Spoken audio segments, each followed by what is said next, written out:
Today is the fourth lecture of limits of real function. So in the last class, we have seen the equivalence criteria of sequential criteria for limits, if and only if criteria, and that has helped us so far in finding the or examining the existence of limits for certain functions.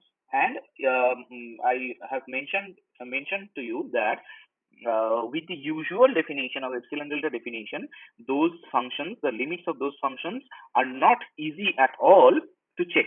So we need to employ the sequential criteria for limits for those functions only. So that was one application. The second application today we will see is the algebra of limits.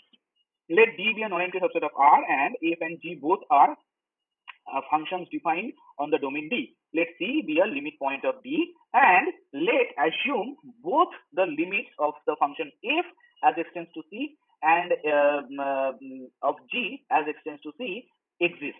Okay, so let limit of Fx as extends to C is equal to L and limit of Gx as extends to C is equal to M. Then we have the following algebra of limits possible holds.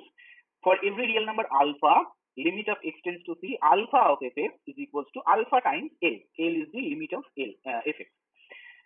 Limit x tends to C, fx plus minus of gx is equals to the limit plus minus limit of f plus minus limit of g. So this limit breaks within this plus or minus symbol. The limit breaks within the multiplication symbol as well. Limit of product of them is equal to product of the limit. Limit of the quotient of them is the quotient of the respective limits. Provided quotient exists, the division is possible. Provided gx is not equal to 0 in some neighborhood of C and m not equal to 0. M is the limit. Okay, so these are the algebra of limits. We can do these kind of things with the limits. Proof. This is your entire proof. Let xn be an any arbitrary sequence converging to C. Then, by the sequential criteria, limit of fxn is equals to L and limit of gxn is equal to M. Now, hence, all the corresponding sequential quantities in the LHS of 1 to 4 converge to the respective RHS by algebra of limits of convergent sequence. So, since xn is an arbitrary sequence converging to C, the proof is complete. What do I mean here? Corresponding sequential quantities in the LHS of 1 to 4. So over here, corresponding sequential quantity of fx is f of xn. We are concerned about limit of fx as x tends to C, and that is equivalent to limit n tending to infinity f of xn. We know from the chapter of sequences that if xn tends to f, if the sequence xn tends to x, then the sequence alpha times xn tends to alpha x. If the sequence xn tends to x and the sequence yn tends to y, then xn plus yn tends to x plus y, xn minus yn tends to x minus y, xn times yn tends to xy, xn over yn tends to x over y. So hence all the corresponding sequential quantities in the left hand side of 1 to 4 converge to the respective right hand side quantities. So since xn is a arbitrary sequence converging to C, the proof is complete. Done.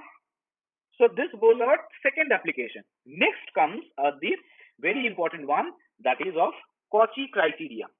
Now this Cauchy criteria actually is another equivalent criteria characterization for limits. So over here, if you remember equivalent characterization in this section, we started with the sequential criteria, and the second equivalent characterization is of the Cauchy criteria.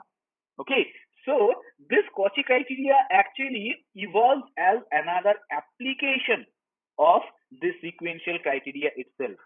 A good question of why this Cauchy criteria appears everywhere. Now let's look at the statement of Cauchy criteria.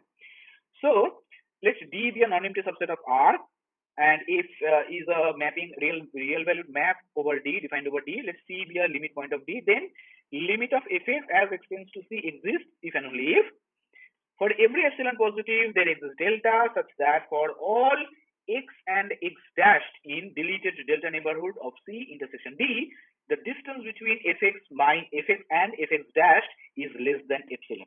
So this is the Cauchy criteria for sequences. Let xn be a sequence, real sequence. Xn is said to be satisfy Cauchy criteria if for all epsilon positive there exists a natural number k such that for all mn greater than or equal to k, the distance between xm and xn is less than epsilon. So this a very innocent looking thing, but the main purpose it serves is that it guarantees the existence and the guarantees the convergence of a sequence without knowing the limit of the sequence. Here in the definition the convergence of a sequence, we had to know the limit of the sequence, otherwise we won't be able to decide whether the sequence is convergent or not. And the definition of convergence of a sequence does not give you the any way to find out the limit. So that definition is not a constructive definition. Cauchy criterion bypasses the necessity of limit at the first hand, and you can actually consider you can actually check whether a sequence is convergent or not without knowing the limit it possesses. So that is why it is this Cauchy criterion is important. Same thing over here. The definition of limit of a function is a non-constructive one, does not give you the idea about how to find out the limit, but it just assumes, it just presupposes the existence of limit, and it just gives you a tool to verify whether that is actually a limit or not. And Cauchy criteria gives you bypasses that thing once again over here. So over here you see this one is given in terms of the mutual distances of the functional values. This one does not presupposes the existence of the limit.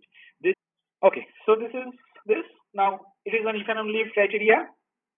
Necessary part proof. So what is the necessary part? If this happens, then this happens. This is the sufficient part, and only if this happens, that means fx exists, and then we are going to show this criteria.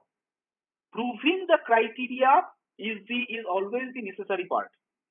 Using criteria to prove the actual conclusion is the sufficient part. We are necessary part is proving the criteria.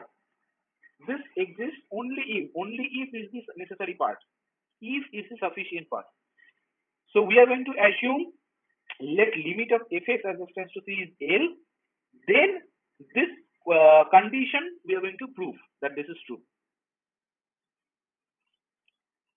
So let limit of fx as it tends to c is equals to L. Then for epsilon greater than 0 chosen arbitrarily there exists delta such that for all x in the deleted delta neighborhood of c intersection d blah blah blah this thing happens. Mod of fx minus L is less than epsilon by 2. This is the definition of limit, right? Okay. Then for arbitrary x and x dashed from the deleted delta neighborhood of c intersection d, you take any two points from this one, the deleted delta neighborhood of c. Then for that x this thing happens, for that x dashed also this thing happens. Therefore we have a simple triangle inequality trick. Mod of fx minus fx dashed is less than or equal to add and subtract L, fx minus L plus L minus fx dashed. Now this is less than epsilon by 2, this is less than epsilon by 2, this is epsilon. So mod of fx minus fx dashed is less than epsilon. Hence the required condition. This is the proof of necessary part. Next we'll go to sufficient part.